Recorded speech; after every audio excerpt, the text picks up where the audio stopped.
ਕੀ ਹਾਲ ਚਾਲ ਹੈ? अलहमदुलिल्लाह। ਅੱਛਾ, ਮਹਿੰਗਾਈ ਹੋਈ ਹੈ। हाँ जी। ਇਮਰਾਨ ਖਾਨ ਨੂੰ ਸਾਰੇ ਦੁਨੀਆ ਕਰ ਰਹੇ ਨੇ ਕਿ ਮਹਿੰਗਾਈ ਦੀ ਵਜ੍ਹਾ ਤੋਂ ਹੋਈ ਹੈ। ਕੀ ਕਰਨਾ ਚਾਹੋਗੇ? ਮੇਰੇ ਖਿਆਲ ਨਾਲ ਵਕਤ ਦੇ ਨਾਲ ਯਾਰ ਚੀਜ਼ਾਂ ਨੇ।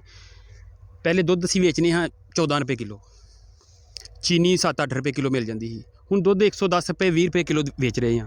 ਹੁਣ ਅਗਰ ਦੁੱਧ ਮਹਿੰਗਾ ਹੋ ਗਿਆ ਤਾਂ ਚੀਜ਼ਾਂ ਵੀ ਮਹਿੰਗੀਆਂ ਹੋ ਗਈਆਂ ਨੇ। ਅਤੇ ਸਾਨੂੰ ਤਾਂ ਨਹੀਂ ਮਹਿਸੂਸ ਹੁੰਦਾ।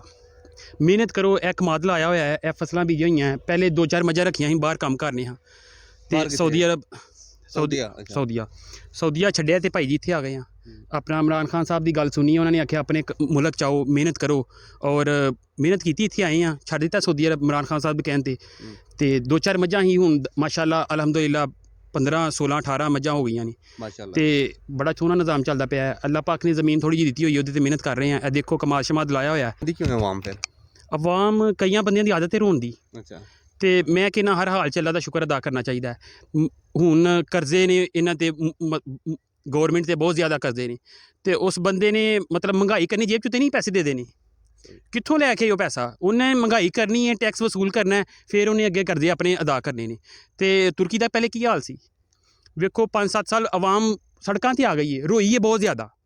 ਅਤੇ ਹੁਣ ਖੁਸ਼ਹਾਲ ਨੇ। ਖੁਸ਼ਹਾਲ ਨੇ। 2023 'ਚ ਉਹਨਾਂ ਦਾ ਮਾਇਦਾ ਵੀ ਖਤਮ ਹੋ ਦੇਖੋ ਗਿਆ। ਮੁਆਇਦਾ ਖਤਮ, ਉਹ ਬਾਅਦ ਦੀ ਗੱਲ ਹੈ, ਲੇਕਿਨ ਉਹ ਆਵਾਮ ਸਾਰੀ ਖੁਸ਼ਹਾਲ ਹੈ ਭਾਈ। ਖੁਸ਼ ਹੈ ਇਸ ਟਾਈਮ। ਅਤੇ ਪਹਿਲੇ ਉਹਨਾਂ ਨੇ ਤਕਲੀਫਾਂ ਮਤਲਬ ਉਹਨਾਂ ਨੇ ਝੱਲੀਆਂ ਨੇ ਆਪਣੇ 'ਤੇ, ਅਤੇ ਹੁਣ ਉਹਨਾਂ ਦੇ ਹਾਲਾਤ ਠੀਕ ਨੇ। ਤੁਸੀਂ ਵੀ 2-4 ਸਾਲ ਮਤਲਬ ਆਉਣਾ ਪਏਗਾ। ਹੁਣ ਆਪਣਾ ਜਿੰਨਾ ਵੀ ਸਰਕਟ ਚੱਲ ਰਿਹਾ ਹੈ, ਉਧਾਰ ਪਾਈ ਚੁੱਕਿਆ ਹੈ, ਉਧਾਰ ਥੋੜ੍ਹਾ ਹੀ ਲੱਥਣਾ ਹੈ, ਯਕਦਮ ਤਾਂ ਨਹੀਂ ਲੱਥ ਸਕਦਾ।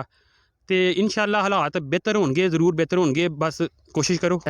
ਆਵਾਮ ਜਿਹੜੀ ਰੋ ਰਹੀ ਹੈ, ਮੁਸ਼ਰਫ ਦੇ ਦੌਰ 'ਚ ਵੀ ਰੋ ਰਹੀ ਸੀ। ਮੁਸ਼ਰਫ ਨੇ ਮਹਿੰਗਾਈ ਕਰ ਦਿੱਤੀ ਹੈ। ਉਸ ਤੋਂ ਬਾਅਦ ਜੀ ਨਵਾਜ਼ ਸ਼ਰੀਫ ਸਾਹਿਬ ਆ ਗਏ ਨੇ, ਉਹਨਾਂ ਨੇ ਵੀ ਜੀ ਆ ਕੇ ਮਹਿੰਗਾਈ ਕਰ ਦਿੱਤੀ ਹੈ ਜੀ। ਕਰਜ਼ੇ ਬੜੇ ਨੇ, ਮਹਿੰਗਾਈ ਕਰ ਦਿੱਤੀ ਹੈ।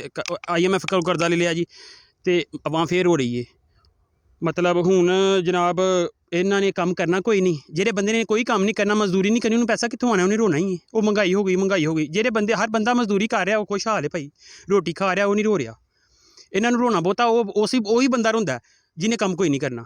ਹੁਣ ਖਾਨ ਸਾਹਿਬ ਆਏ ਨੇ, ਖਾਨ ਸਾਹਿਬ ਨੇ ਭਾਈ ਜੀ ਮਹਿੰਗਾਈ ਕੀਤੀ, ਆਖਰ ਕਰਜ਼ਾ ਉਹਨਾਂ ਲਾਣਾ, ਅਤੇ ਮਹਿੰਗਾਈ ਹੋਣੀ ਹੈ। ਉਹਨਾਂ ਕਿੱਥੋਂ ਪੈਸੇ ਲਿਆ ਕੇ ਦੇਣੇ ਜੀ? ਦੱਸੋ ਭਾਈ ਜੀ, ਤੁਸੀਂ ਦੱਸੋ ਕੈਮਰਾਮੈਨ ਸਾਹਿਬ। ਭਾਈ ਜਾਨ ਆਖਰੀ ਗੱਲ ਮੈਂ ਕਹਾਂਗਾ ਕਿ ਮਨਸਲਵਾ ਇਸ ਆਵਾਮ ਨੂੰ ਨਹੀਂ ਮਿਲ ਸਕਦਾ, ਕਿਉਂਕਿ ਨਾ ਸ਼ੁਕਰੀ ਹੈ। ਇਹ ਮਿਹਨਤ ਕਰਨ, ਮਤਲਬ ਮੁਸ਼ੱਕਤ ਕਰਨ, ਪੈਸਾ ਕਮਾਉਣ, ਅਤੇ ਅੱਲਾ ਦਾ ਸ਼ੁਕਰ ਅਦਾ ਕਰਨ ਹਰ ਹਾਲ ਦੇ ਵਿੱਚ, ਅਤੇ ਉਹਨਾਂ ਲਈ ਮਨਸਲਵਾ ਹੀ ਹੈ। ਮਜ਼ਦੂਰੀ ਕਰਨਗੇ ਅਤੇ ਖਾਣਗੇ, ਵਰਨਾ ਘਰ ਬਹਿ ਕੇ ਕੁਛ ਵੀ ਨਹੀਂ। ਮਨਸਲਵਾ ਉੱਤੋਂ ਨਹੀਂ ਆਉਣਾ। ਸਹੀ।